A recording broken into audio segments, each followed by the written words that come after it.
everybody. I'm Tom Vasel. Hey, everybody. It's me, Richard Rahdo. And we have something to talk to you about today. We're talking about board games, and we'll talk about non board games. But before we talk about any of that, we're talking about birthdays. Happy birthday to who? So, Richard, he is 43. That's very Congratulations. kind of you to say. That is very kind of you to say. I'm 51 years young today. Or, as my mom pointed out, okay, you're going down the hill now.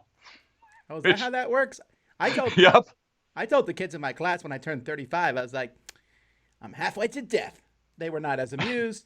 And then I was told you shouldn't say that stuff to students. And yeah, okay. So, Yep. well, folks, we're really glad that you're here. And happy birthday, Rado. And thanks for showing up on your birthday instead of going out on the town like you might have not done Yep. anyway. It remains to be seen what will happen with the rest of the day. Actually, I do know one thing. After this, I'm going to have to spend an hour on hold with tech support to help my mother-in-law through the problem she's having with her modem that I cannot go help her with in person. Oh, someone said my mic is quiet. Oh, really? Yeah, normally you're like 30% louder than me. I guess so. I don't know. I usually turn mine down so that I'm not overpowered long. All right, folks, tell me how it sounds now. Anyhow, we are here talking about board games. We got a few segments. You don't have a board game on the table. It really is your Yes. birthday. That's a good point. Yeah. Oh, I should have left this out. I filmed this yesterday, and then I shut down and I put it away, just on autopilot. Imagine this is laid out in front of me. Can you give us like a sneak peek on your liking or not liking of it? I think it's a great gateway game. I think it's a great alternative to Lords of Waterdeep if you've got friends who lean towards that subject matter rather than fantasy stuff. And I thought it was way too light for Jen's and my taste. Okay, fair enough. But I liked Yep. it. I guess I'm a lighter gamer. Yeah, you're a broader Or game. A broader. Come on now. And wow, here we go. That's okay. If I make I the have joke, lost 6 pounds in the last 3 weeks, so I'm feeling pretty good about that, actually. Don't know why I felt the need to announce that, but I know why you announced it. All right, so let's jump to the first part of our thing where we'll take a look at a mechanism on Board Game Geek, and today we're taking a look at alliances. So the Board Game Geek and Jeff Engelson, and who put these together, are very clear. Alliances is not negotiation. That's something we'll talk about later. Alliances is where you and me will win together. yes. And sometimes they can change throughout the game, and sometimes negotiation is involved with these. The one that I know of, the one I can think of the strongest is the very classic game Dune, where almost every game of it I've ever seen, two, or in the original one, three people would win together. Your victory conditions would change, but there would be an official alliance section in the game. You know, And now where I'm you- curious. Obviously, you've experienced that. I have not. Do you find an alliance-based win as satisfying as a win you pulled off on your own? You know, I really do. And I don't, well, not 100% as satisfying. I mean, there's something about pulling it off on your own that's really cool. But if it's expected in the game, and the number one game is one of my favorites, Cosmic Encounter, I don't mind it because it's written into the rules. Like, I despise when I get to the end of a game that I'm trying to win, and it's like, rejoice in your shared victory. Because I wasn't trying to get a shared victory. Now, if I'm trying to get a shared victory, that's okay. I just think of it as a team game then. And I like the idea of being able to change back and forth the teams. So Cosmic Encounter and Dune have this in them, and they're both designed by the same team. Rising Sun has an alliances that happen. That's from Eric Lang. They have Werewolf here. I don't. Well, so that's the thing. I mean, I don't know. Maybe Werewolf there's is some just weird little esoteric role that actually has you make a rules-sanctified alliance. Because otherwise, obviously, Werewolf, like a lot of games, is a game where you're making unofficial alliances all the time. Yeah, And that's then breaking them and negotiation. turning against your former teammates. But yeah, I never heard that Werewolf has an official. Yeah, if you're playing this person, you can literally form a pact, and the two of you will. Or no, I guess is there? It's an implicit alliance, right? Because if the werewolves are beaten, all humans are in an alliance together, aren't they? I guess by definition, and by the same token, the werewolves are in an alliance together. But that's more of a team. I think for it to be an alliance game, you have to be able, sanctified by the rules, to enter into a new arrangement that was not implicitly put on you as part of setup, right? Because otherwise, it's a team game instead of an alliance game. Okay, so they have in here. Yeah, you're right. There is team-based game as a mechanism we're going to come up to. Yeah. It says the alliances can change over the course of the game. I wonder if some people here are asking in the comments if Rising Sun counts, because in Rising Sun, you don't win or lose together. It's just that if you're allied, you get a special bonus if your ally picks an action. So each round you pick an action like Puerto Rico type thing. And if you are allied, your ally also gets to do the action.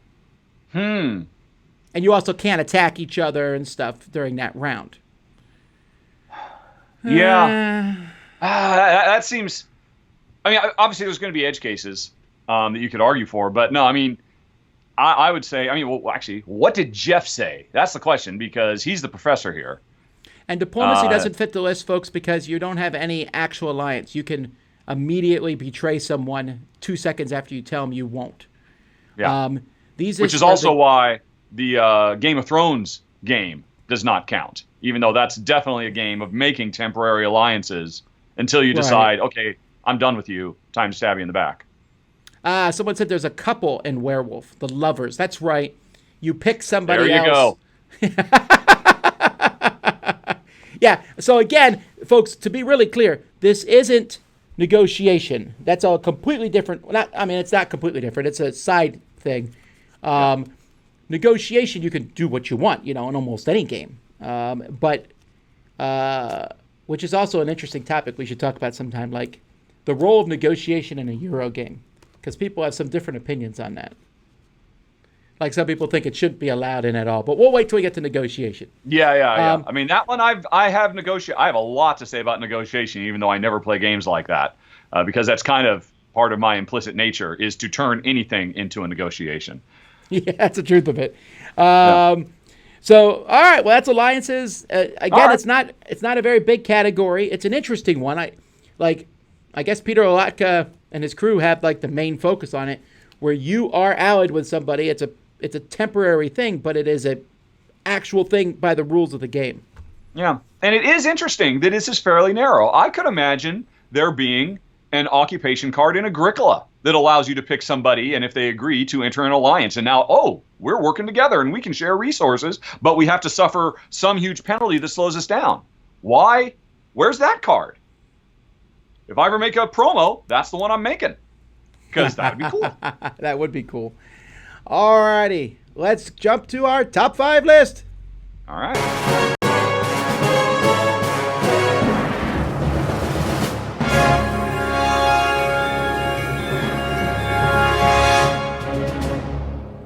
And here we go. Give us a top 5 category, non-game related if possible. Although if I don't get any good ones, we'll just do a game related one.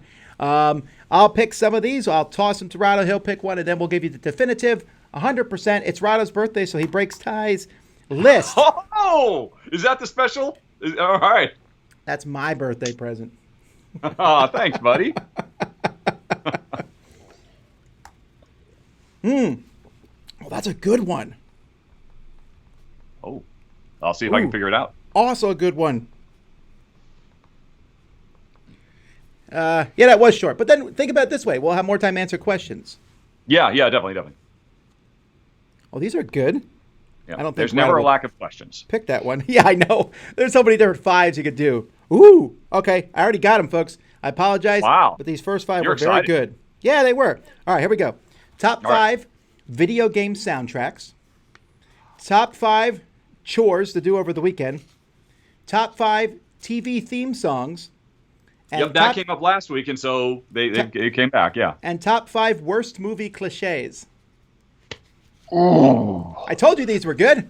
These are good. Cliches, video game soundtracks, TV theme songs. What was the other one? Chores to do on the weekend. I think we have to.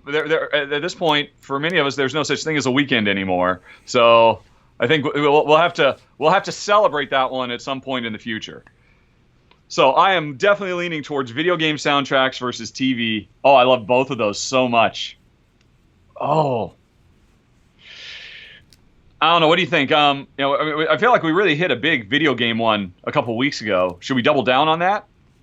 But no, did we do a TV one already as well? Last week we did cartoons. Yes, we did. We've done video games and TV with cartoons and NES games.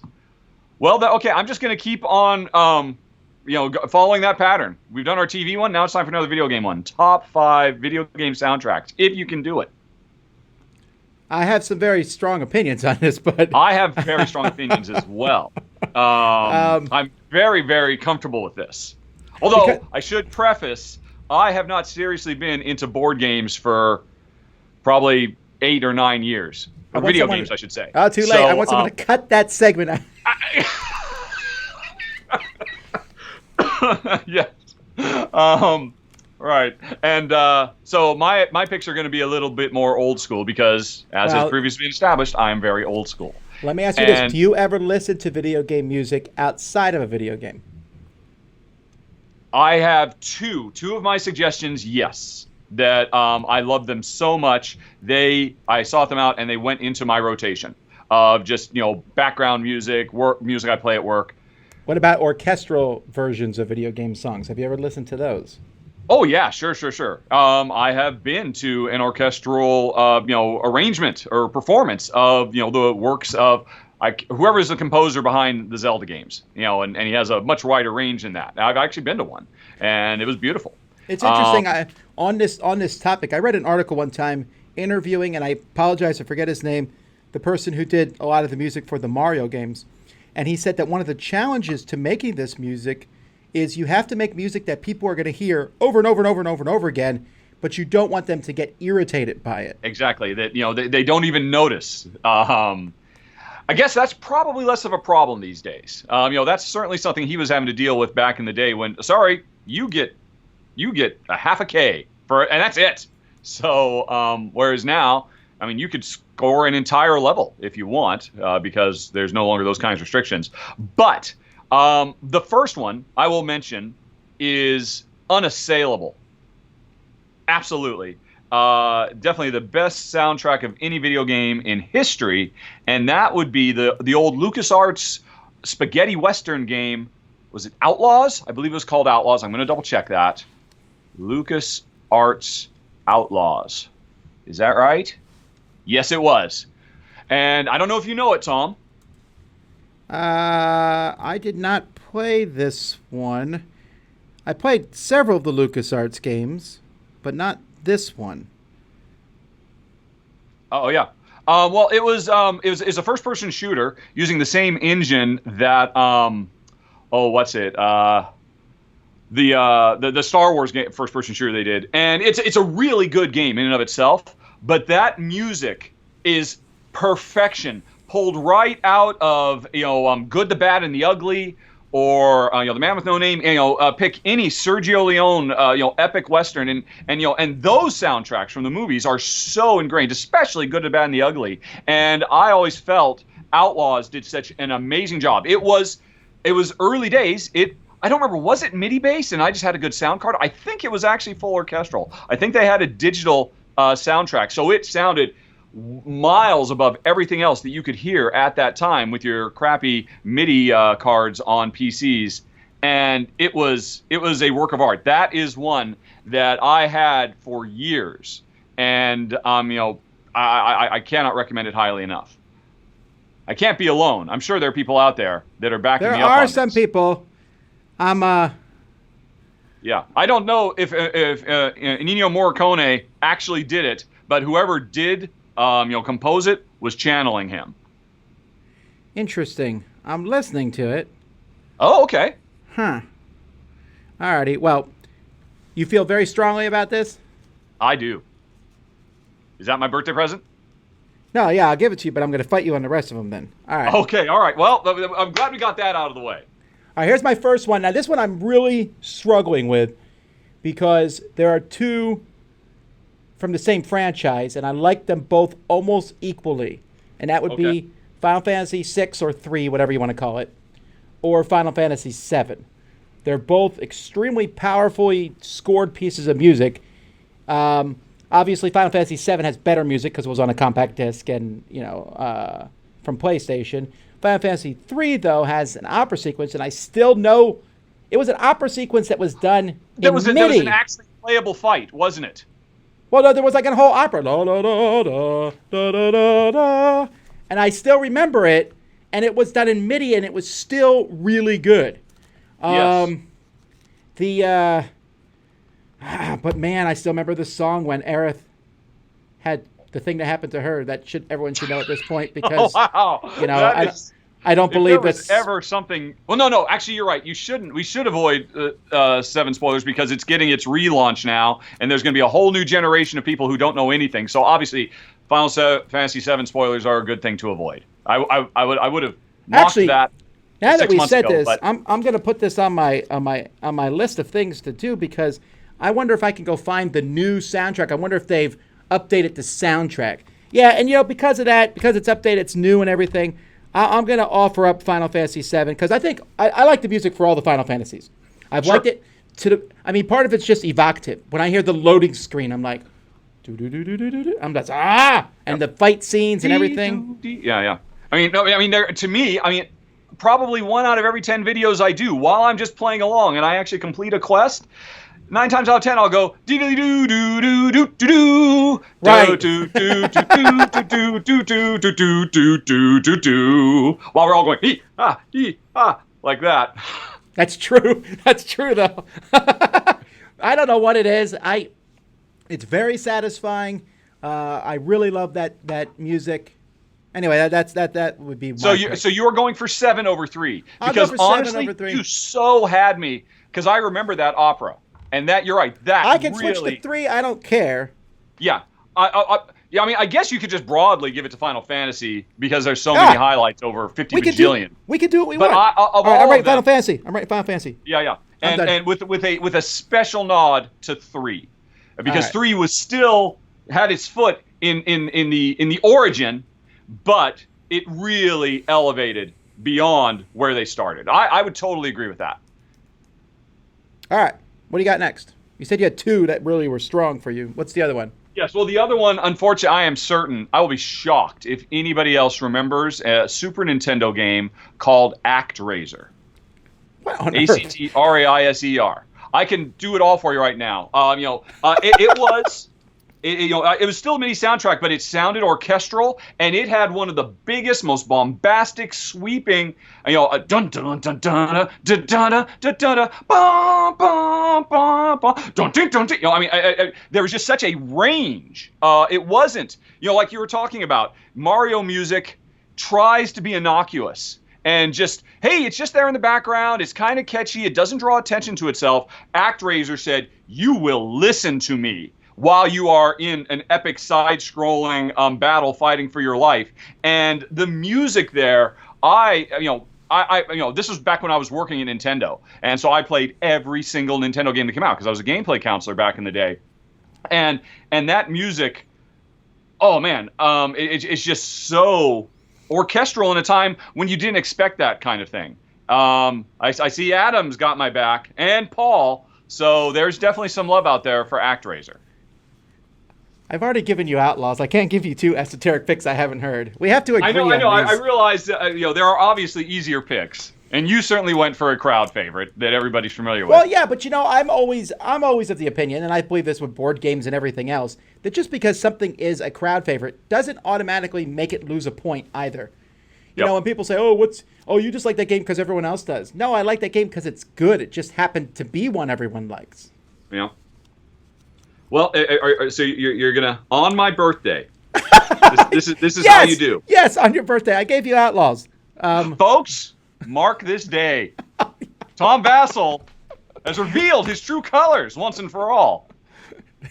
But the ActRaiser fans, they know what I'm talking about. All right, smart guy, then you tell me something that's truly universal. You got to talk about it, so there was that. That's true, yeah. I don't know that you've... Actually, I know you have not played this game, so I'm just going to give this one a nod because Okay. I know that you won't agree with it necessarily, because you probably haven't played the game much, and that would be Skyrim. I think the music for Skyrim is an unbelievable, great background orchestral score. Yes. I really, really like it. Yep. I'm familiar. I have. I mean, I played all the old Elder Scrolls games. You know, the really ugly looking ones. And I did play Skyrim. Of course, I have my problems with Bethesda, so I feel like I need to veto it just on grounds that don't need to be gone into here. Oh, no worries. So I was just mentioning that. What I'll really put okay. up there is The Legends of Zelda Link Awakening to the Past from Super Nintendo. The Super Nintendo one. Because I probably know that entire soundtrack by heart almost. As you set out on a dark and stormy night for the first time, everything about that, yes, that music was perfection. Iconic. And again, another example, like the Final Fantasy one, of the original NES Zelda stuff was very good too, within the insane confines they've got. But Link to the Past, which is easily in the running for greatest video game of all time, I vacillate on that. But yeah, I wouldn't argue that at all. Okay, and so, if you hadn't, I probably would have pulled that one up. Totally. Here's the thing, though. I will say that there's a slight difference here. I like all Zelda music, including the newest one, Breath of the Wild. Yes. But unlike Final Fantasy, it's a clear winner for me, Link to the Past. That's easily my favorite of all the Zelda things. Especially, we're both olds. We're both oldsters, and of course, I mean, these songs came into our lives. One thing I've definitely noticed about music: everybody thinks music has gone downhill since they were a teenager. That's when music hit its zenith, and it's all crap ever since, because that's when, in our mental development, we were discovering music for ourselves, and it made an indelible imprint. And I imagine for both of us, Link to the Past, that there's a portion of that, but I can put that aside and still argue that it's just a genius piece of work that stands the test of time.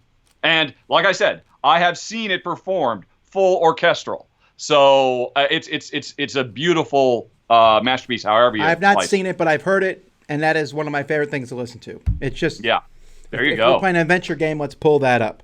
Alrighty. Okay. Here's a quirky one. You'll definitely know it. Tetris. Ooh, that's interesting. Bum, bum, bum, bum, bum, bum, bum. I mean, obviously, it wasn't even there. I mean, I know it's an old classical piece of music that they just repurposed. Yeah, it is now going to be stuck in your head for the rest of the day. See, that's what I wonder why, though. If it's iconic. I don't know if it's top 5, though. Does that make sense? I know what it is, and unlike the rest of them, I think I would get tired of it after a while. Mm-hmm. Okay, all right. You hate music? That's fine. You don't want to hear anything from the other classics?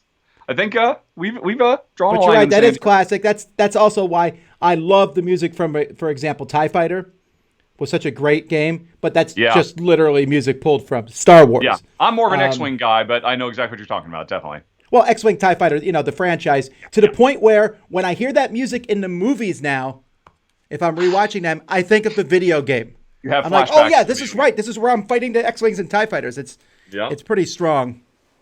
Well,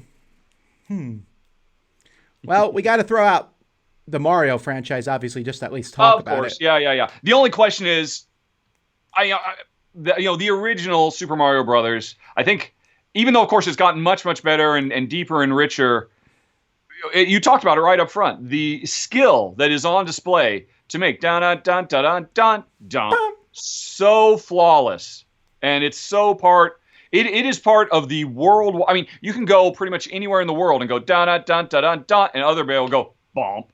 I mean, right. I threw out Tetris just because I thought it'd be fun, but yeah, obviously Super Mario. All right, but which of the Marios is your favorite? Mine is 64, actually. I think 64 added a lot of great, like the going down the slide, the bum bum bum bum bum bum. That's not. Yep. Sure. Yeah, I know what you mean. That's not the slide music. That's honestly, the overall music. You could, but the original, just the fact that you go from the main refrain to dun dun dun dun dun dun dun dun dun dun dun dun. Yeah, you're right. And to me, that's actually a really important milestone because it really introduced the idea of look how we can fundamentally change the feel of this game. From one place to another, not just because of the graphics, but because of the music and what it evokes. Oh, and the I'm not underwater saying music. they were the only game to do that, but it was really strongly felt there in a way that I think its contemporaries weren't. So my inclination, just to give a doff to the cap to an insane technical achievement, is literally the original Super Mario Brothers. Well, I don't disagree. All right, we got All one right. more. I'm just going to... While you're thinking, I'm going to go throw out a few minor ones that I'd like over the years. I always was a big fan of Super Donkey Kong Country. I don't know why that music just appealed to me quite a bit. I like the music for Teenage Mutant Ninja Turtles, although that's from the show to a bit. Castlevania has always had good classic music in the background. That's true. Yes, that is great. Gothic. How do you get something gothic and dripping with dread coming out of an 8-bit MIDI synthesizer? And yet they did. Castlevania, I do think you're right. That's actually an interesting argument. Interesting. I mean, I'm sure you'll veto it for good reason, but I got to do another shout out for what is my current #1 rated video game of all time. And you probably never heard of it. It was a Nintendo DS title called Elite Beat Agents. And it's a rhythm game. So it's unfair because literally all they did was covers of a lot of really popular pop songs from the 70s and 80s and 90s. And they obviously they didn't have the license to get the original singers, so they just did their own versions of it. And but that game, that is one of the first video games that made me cry, that made me weep, because it's just a simple game. Oh, we're the Elite Beat Agents. We're kind of like guardian angels who go around and help people with their problems by dancing and being cheerleaders. And it's your job to like tap along to the beat of the music. And most of it's silly stuff. A dad tries to defeat Godzilla because he's a baseball player, and just crazy, goofy. A little girl needs help babysitting, the brat from hell, so she can go out with her boyfriend. But halfway through the game, there's this one mission that just completely knocks you out, where you are tasked with the goal of helping a mother and her daughter come to terms with the death of the father, who is no longer there. And the song was "You're My Inspiration," which is kind of a cheesy ballad. And if I talk about this too much, I will start crying right now. Yes, And I can't give it to it in good conscience because it's not their music, but the use of music in that one level to take what I always thought was just a cheesy, silly pop ballad, and I will cry if I hear that song because I remember that level where it was my job to help a little girl come to terms with the death of her father. That's not stuff you see in video games hardly ever, let alone on a Nintendo DS. All right, it's your birthday. It's your birthday. Don't come down. Oh, wow. No, because you're getting all... Don't get sad over video games. I'm getting a little verklempt. Let me give you yet another topic. All right. Well, no. We still got to pick this last one. We got Chrono Trigger's been mentioned. We got Metroid, Mega Man. I don't think I'd put Metroid as high as some of the other ones, in all honesty. I mean, honestly, I'm having a hard time. I played... I feel like, dozens and dozens of hours of Metroid. I remember the sound effects very clearly. Yeah, I agree. See the animations. What about Sonic? Dun, dun, dun, dun, dun, dun. That's good stuff. And in some ways, it's the best thing about the game, really. I mean, and I do think it's kind of crucial in a silent way. Honestly, I keep coming back to Castlevania. I agree. I know there's a lot of people out there who really like Chrono Trigger, but for me, I always thought Final Fantasy was a little better. I know, anathema. All right, I'm agreeing with Rahdo. All right. Castlevania. Hey. And again, folks, sorry if we didn't preface it enough. We're old. So. That's true. Although, I mean, I do see the newer games because my kids are playing them. But a lot of these new games, they have innocuous music. Like, I've heard the music in the background for the new Animal Crossing, right? It's fine. Yeah. But what are you about to say? Do you suddenly I just saw something flash by from Maximilian. I am a terrible person for not shouting out Fable, the Fable series. seeing as how Fable 1 was amazing, and I worked on Fable 2, and I'm incredibly proud of that. But I don't know. Maybe it should be disallowed because of bias. All right, so with special shout-outs to Fable, and what's the other one you mentioned? The old one? Oh, ActRaiser. ActRaiser. Our list is Outlaws, Final Fantasy series, Zelda: Link to the Past, original Super Mario, and Castlevania. I'm down with that. All righty, folks. It's now time for you to ask questions. All right.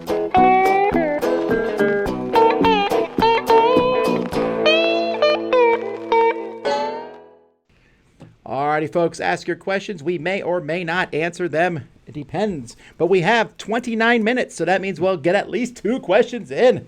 If we're lucky. Yeah, if we're lucky. It's Friday. It's time to chill. All sorts of things going on the internet, at least. People are streaming everywhere.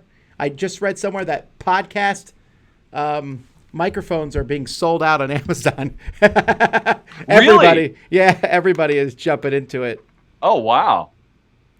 Could I tell the story behind Shut the Door and the continued use of it? I actually have stopped Shut the Door for a couple years now, mostly because I like a shtick, but then I try to fade them out and maybe bring them back. It was just one of my kids. I don't remember which one. One of the smaller ones probably opened the door when I was reviewing, and I was like, "Shut the door," because I think they went through the other door and through another door, so I was shouting so they heard me. And then, of course, I just cut that, except I forgot to cut it. And then when people said, "Why are you shouting, shut the door in your video?" I was like, "Oh, because I always do." And I just made a shtick of it. That was it. So. Do you still have, I know you used to go to conventions and just get random people on camera saying it so you could just put it in. Do you still have some of those you didn't use? Or was that when you stopped, when you went through all of the B-roll you had? No. We went through it multiple times. In fact, we have the lady, I forget her name, who played Deanna Troi. We have her saying it. Marina Sirtis, yes, I remember that. Because Jason was like, we always get Jason to do this stuff because we'll be like, Jason. Because he'll ask anybody anything. No, but we do it this way. We're like, Jason, there's no way you can get her to say it. He'll be like, watch me.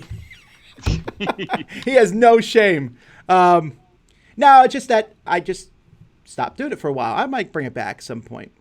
Alrighty. Maybe when you get to your 50th anniversary of the show. Let's see here. Any thoughts on this transfer of a video game into a physical game?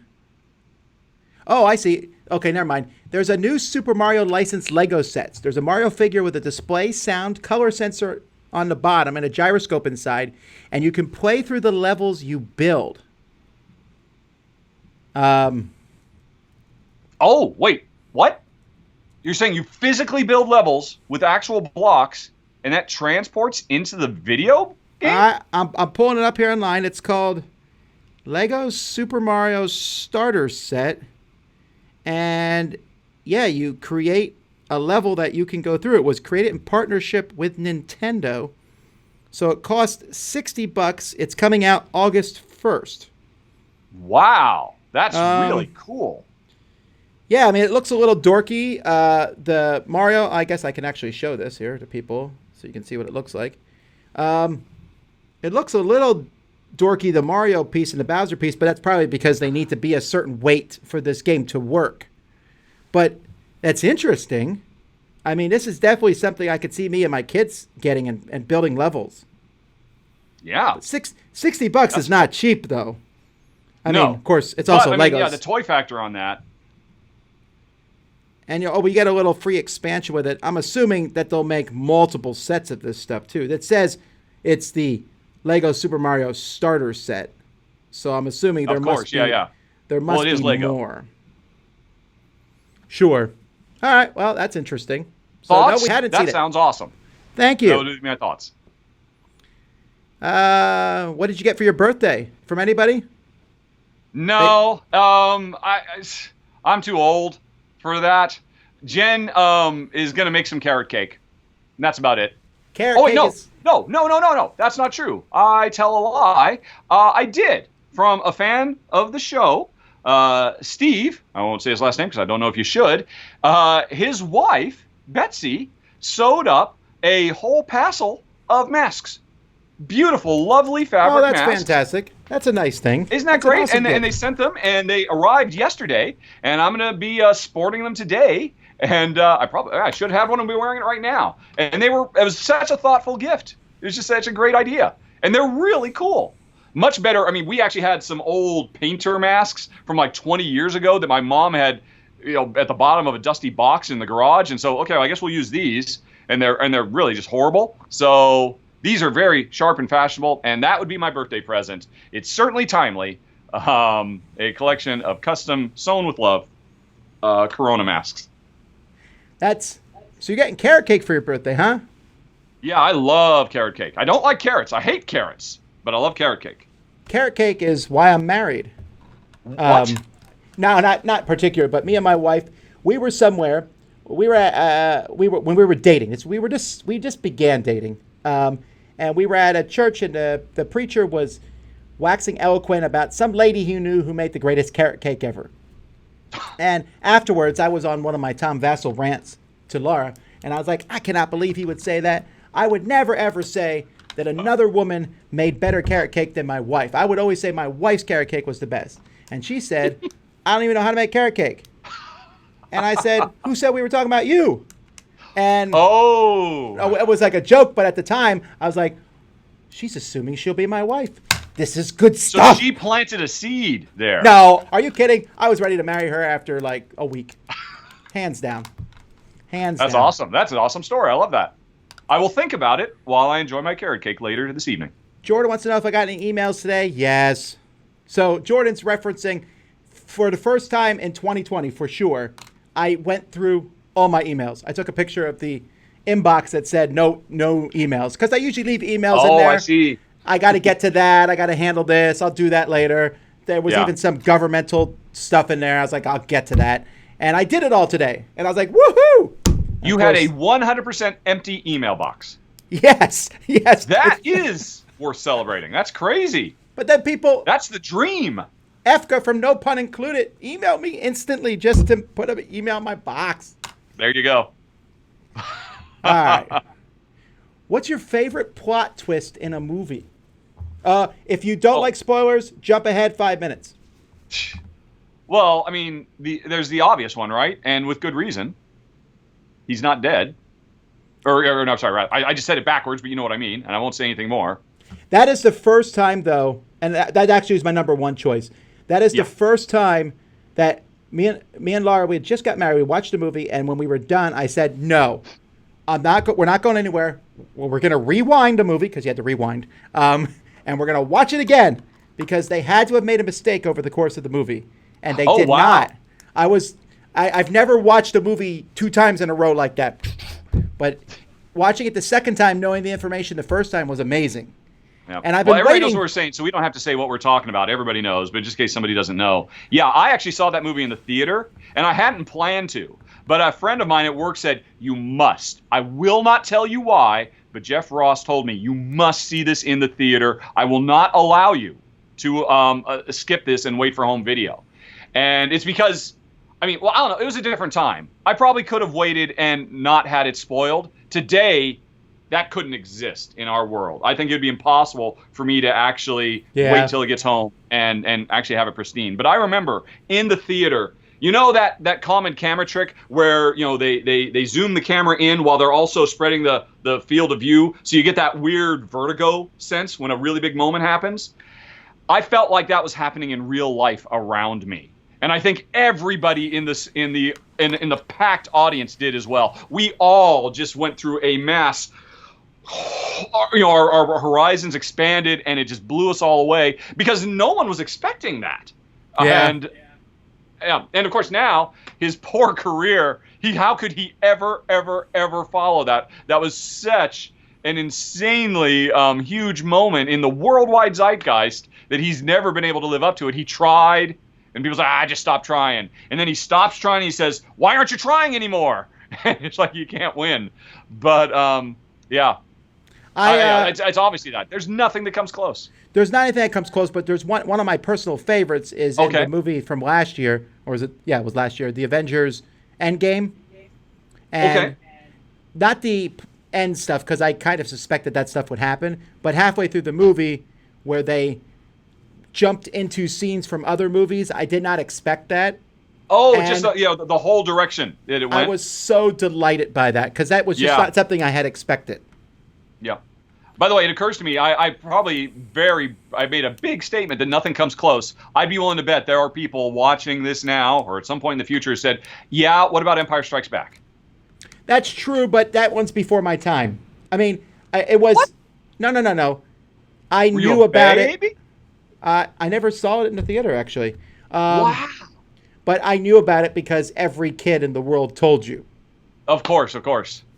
So no, I was lucky again that my parents took us, because I pestered them opening week. But in all honesty, I think I was just too dumb a kid to really appreciate it. I think at that point I was thinking, wait a minute, isn't he a robot? You're saying he's a, yeah, you're right. I don't think things were straight in my head at that point. So I'll still stick with the big one. What games are you going to play this weekend? What games am I going to play this weekend? I'm glad I know for sure. For sure. The number one game I'm like super pumped about playing this weekend is Monumental. I'm excited to get that one to the table. And I also have a new Queen game, and I can't remember the name of it. Something about pagodas. I don't know. I always play a pile of kids games each weekend with my kids, so I don't know the names of any of them. I'm just going to pull a bunch off the shelf and play them. But Monumental. And I'm pretty excited about that. That's cool. Yeah, I'm definitely familiar with it. I think they talked to me about covering it, but it just wasn't a good fit for us. Nah, it doesn't look like it would be. It looks like a war. It looks like it's a stick building game. One thing, I'm glad whoever it is brought it up. Be sure tomorrow at 10 a.m. Pacific Standard Time to go to live.rahdo.com. I mentioned this earlier in the week. Jen and I will be in front of the camera playing live, and you can play along with us. I'm probably going to play 2 games, and one of them is going to be Trails of Tucana, which is a roll and write bingo style game. So everybody can make moves, and then you can show how well you beat me, but you didn't beat Jen, because that's what's going to happen. I'll just tell everybody right now. We actually played a couple of games yesterday just to warm up, and she destroyed me like 90 to 120. It was like, what? Why? But I'm looking forward to it because maybe I can beat some people on the internet if they'll be honest with their scores. So that'll be at live.rahdo.com, and I haven't decided what the other game we're going to play is. I'm kind of leaning. We recently started playing the expansion for Barron Park. Which is really nice and has a nice little kind of 3D component. But I'm also thinking about. Oh, did you ever play Robin of Locksley? Uwe Rosenberg game came out last year. No. 2-player only. I did not because Robin. Z got it. I think so. That makes sense. I mean, it would certainly be a Z got it kind of game because it's a small little abstract thing, but Garcia! It's very cool. And I think, Tom, considering your background with chess and your history there, the central element is you have one character moving around on a grid that moves like a knight. And as he moves around, he's grabbing resources that you put into your supply, and you're doing set collection to be able to use those resources. And we played it last year, thought it was very, very cool. Probably the most fun we've had playing an Uwe Rosenberg game in years. But it just completely disappeared. So I'm really tempted to get that back out and play that. I'm going to have to hunt that one down. All right. Yeah. So many things on my list here. All right. And also, I got to start working on the expansion for Steamfall because that's going to go live on Kickstarter in early May. And I haven't gotten it to the table yet, so I'm falling behind. I am always falling behind. My inbox is not empty, unlike some people's. Is this the game called Crisis at Steamfall? Yes, I believe so. I just call it Steamfall. I think the full game. And it was on Kickstarter a couple of years ago. It's a steampunk kind of hybrid, sort of Euro-y, sort of Ameritrashy game, and I really liked it. And it's weird. You can play it cooperatively or competitively, and that represents different chapters in the overall evolution of this steampunk city. But he's bringing out an expansion that'll be on Kickstarter in early May, and I got a prototype, so I got to get that going because I'm looking forward to see what he did. Alrighty. Tom, do you have any of Jen's glasswork? I think I got a couple pieces of it. I think I bought something at some point and gave it to my wife, or it's sitting on my desk. It's somewhere around here. I feel like I did. I'm going to say yes. And I'll further that Jen's glasswork makes excellent gifts. Yes, and you can get it right now. Yep. All right, let me zoom down here because I know that we're like really far behind it.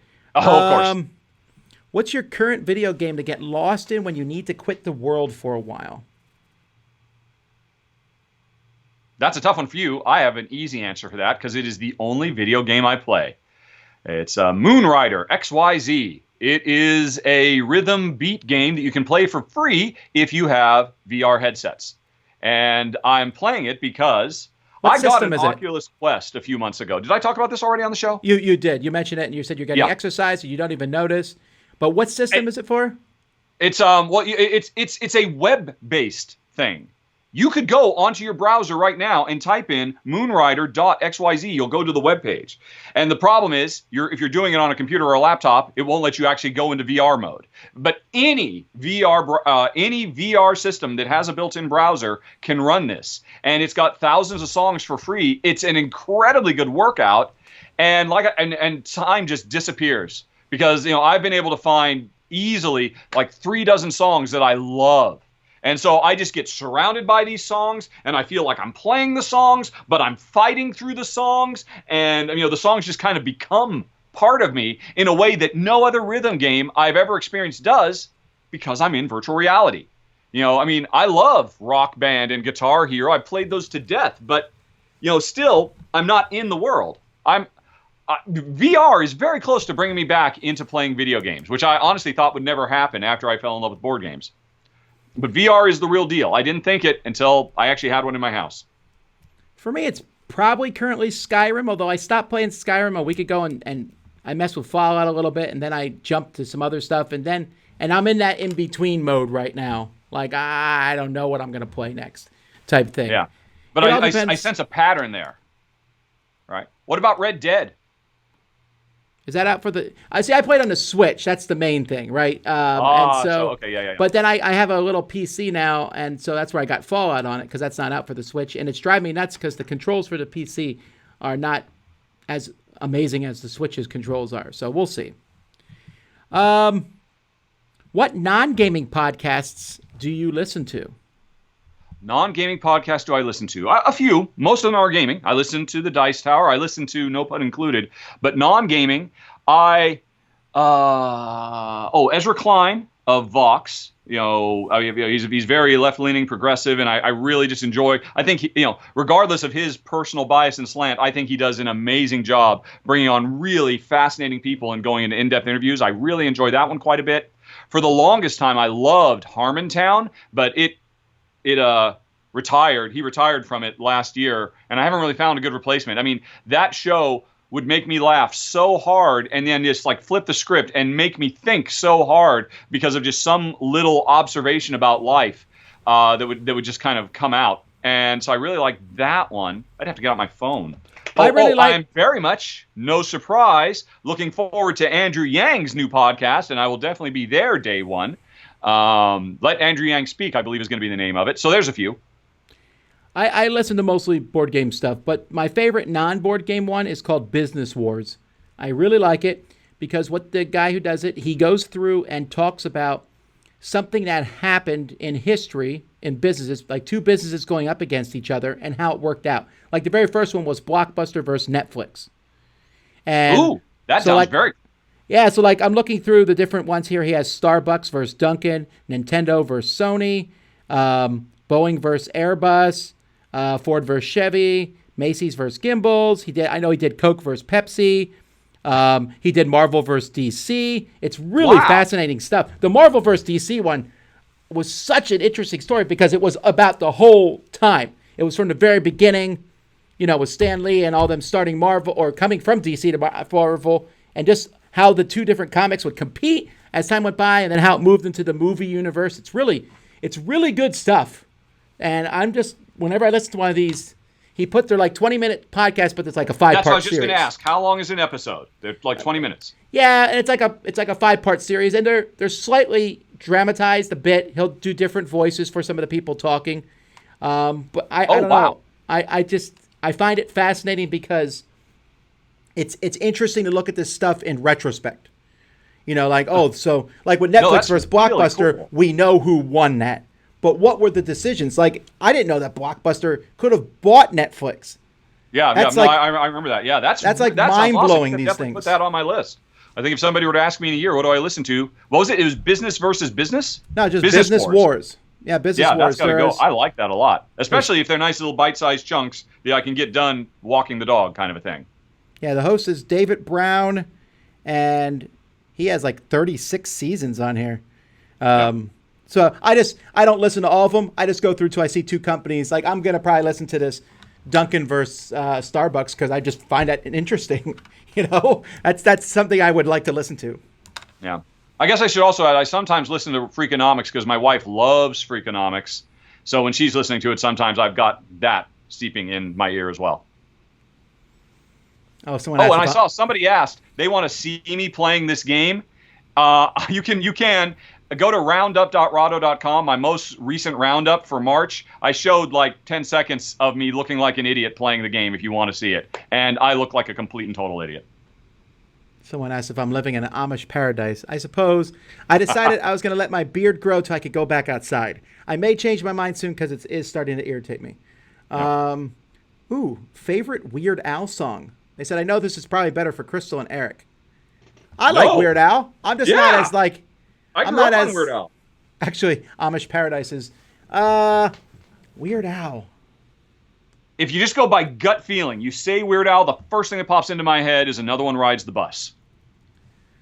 I do like that one a lot. Yeah. I like... You know what? I actually like his Captain Underpants theme song for that movie. I don't like the movie, but I like his theme song. I Lost on Jeopardy is good. Yeah. Word Crimes. And I'll tell you why. Because I really like the tune to the song Blurred Lines. I really do. But I dislike but you cannot listen to the lyrics. I really dislike the lyrics a lot. Word Crimes is done by him, and it's about people using grammar erroneously. And it's like slapping them down about it. And if you go online and watch the YouTube video of it, it's a really well done YouTube video about people using, there's 3 different ways to spell there and things like that. And you shouldn't use literally when it's not literally, stuff like that. But it's also using that tune, which I like. And it's one I could put on my rotation and listen to without being embarrassed and shamed. Again, if you think the original song's fine, so be it. But it's not one. I think that's a great point that he has made that, because you're right. It's such a catchy, upbeat tune, but yeah, it is definitely a not safe for work tune. And for him to make that available to people, that's a great public service he did. Thinking about it a little bit for more, ultimately, I'm going to have to go. I forget what the official title is, but when he did American Pie as Star Wars, that is a classic one. Yeah. I also like I Love Rocky Road. Yeah. I mean, this would have been an easy top 5 topic, actually, when it comes down to That's it. true.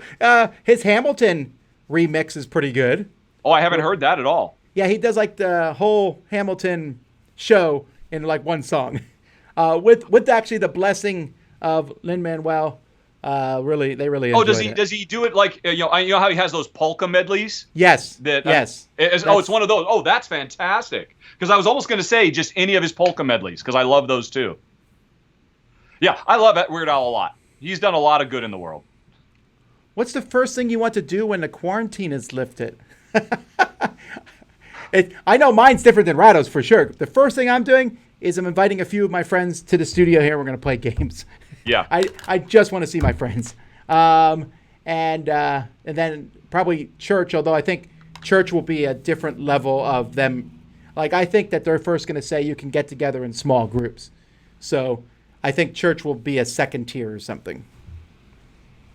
Yeah, I guess. Those are good answers. I'm just making stuff up. I don't know. Well, I mean, I got to say, literally nothing that I'm not already doing. I guess it's a reflection of just how incredibly lucky I am. Our lives haven't changed more than 3%. I'm doing what I would have been doing 2 months. I'm doing what I'll be doing 2 months from now. I am a homebody. I lived in Malta, and I would sometimes go a week without leaving the apartment, and it's one of the most beautiful places in the world. Because, yeah, I like staying home and just petting the pooches and playing games. Yeah, me too. All right, so Oh yeah. What's your favorite birthday experience? The fortune cookie telling you to move doesn't count. That's an easy one. Ooh, no, I've got two. I've got two. Because for a while, Jen would try to make, the big, the divisible by 5 birthdays a really big deal. So 25 is a big deal, 30 is a big deal, 35 is a big deal.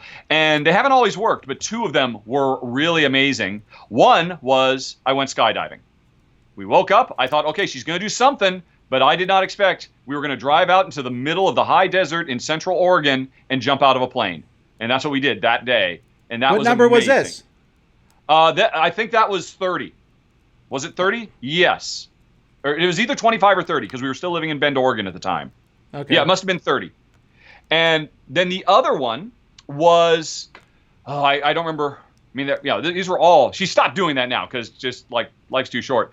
But we do a lot of geocaching. I don't know if you know what that is, Tom. I do. Yeah. And so we used to do that a lot. And so she hooked up with a guy who made really good geocaches all around the area we lived. And he worked with her to make a custom special one for my birthday that was kind of like tuned and tailored for me. And it took us like all afternoon, and we just kept going to place after place after place, and took the dogs along, and it was awesome. All the cool little tricks that honestly she never would have thought of. But there was this other guy who it was his passion to make really outside the box geocaches. So those are both very, very memorable. Yeah, I think for me, my birthdays are pretty low key because I usually make such a big deal about everyone else's birthday, and I always tell them I don't really care about my birthday, so they follow through on that. My wife went to Seoul. We lived in Uijeonbu at the time in Korea. She went to Seoul to a board game store and bought me Domain, and I'll never forget that because it was really outside her comfort zone to go hunt down this game, buy it, and just hope that it was one that I wanted. Because she found an original want list for me from Board Game Geek that I had made like 3 years prior. And I'll never get rid of that game. Yeah. So that was a big deal. I told her now, don't dare buy me a game at this point. The chance of you getting me something. She got lucky once. No, I mean, it's not like you need any more games. Oh, and then my very first birthday after I started dating her, because she went out of her way. She ordered a cake for me at the college we went to, and the cake, they didn't do it. They messed up. And I was thinking, it is what it is. And she cried and cried, and I thought, this girl really loves me. This is fantastic. And it was such a good day. Not because her day was ruined, but I saw how much she cared for me, and it was just a really good time. I thought. I remember that. Wow, that's really impressive. And a common thread, both of our 2 top birthdays were because of the loves of our life. That's Oh, for sure. It's hard for me to imagine wanting to spend my birthday. I mean, I'll spend it with other people, but definitely I want my wife to do something with me. And yeah, that second one I was 19. 19. Wow. That was a whiles ago. Yeah. I still want that cake. No, I'm kidding. Alrighty, well, let's see. We got one quick question we can end this off on here of. Okay. Let's see. People are talking about carrot cake. I must be really behind. Unfiltered Gamer says happy birthday. He sent you a super chat there. Well, thank you. People are talking about your chat is choppy. That was like 15 minutes ago. Oopsie. And now, okay. What's your best childhood Christmas present? Well, while he's thinking, I know mine was a calculator watch because I thought a calculator watch was really cool. Don't judge me. I thought it would be really cool. I asked my parents for it. My mom said there is no way on earth we can afford that. It would cost an arm and a leg. And I said, okay, I understand. And then I got it anyway, which blew my mind. Oh, that's my favorite, maybe. My best? Scotland Yard, baby. No, that's a good call. I think I'm pretty confident I'd have to go for my early preteens when my parents got me a TI-99 4A computer. It's not what I wanted. I wanted a VIC-20 or a Commodore, like all the other cool kids. But Bill Cosby said the Texas Instruments 994A is the machine for you. And while it was definitely not the best machine available at the time for home computing, that so informed and directed my life for like the following, well, really my whole life. I mean, because I immediately learned how to program, and I started getting really into it and learning machine coding and stuff like that. And I learned to type on that thing, which is by far probably one of the most useful life skills that I ever learned by accident. Preach it! Yep. And yeah, so I wish it was up in an attic somewhere and I could get it out just so I could remember just how much I appreciate how big an impact it had on my life. That dumb little crappy also ran PC that nobody wanted and my parents foolishly got for me. But yeah, it was a big deal. Alrighty, well, with that being said, we got to shut down. So a couple things. First of all, happy birthday once again to Rahdo. Send him lots of money. Secondly, you said you're doing something live tomorrow.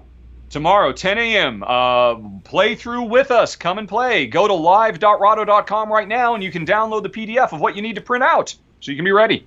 Alrighty. Well, have fun, everyone, this weekend. Glad to be here. We'll be here together again on Tuesday. That will be on the Dice Tower channel. And then we'll be back here in this same very spot in a week. Until then, I'm Tom Vasel. I'm Rahdo. We'll see y'all next time. Bye.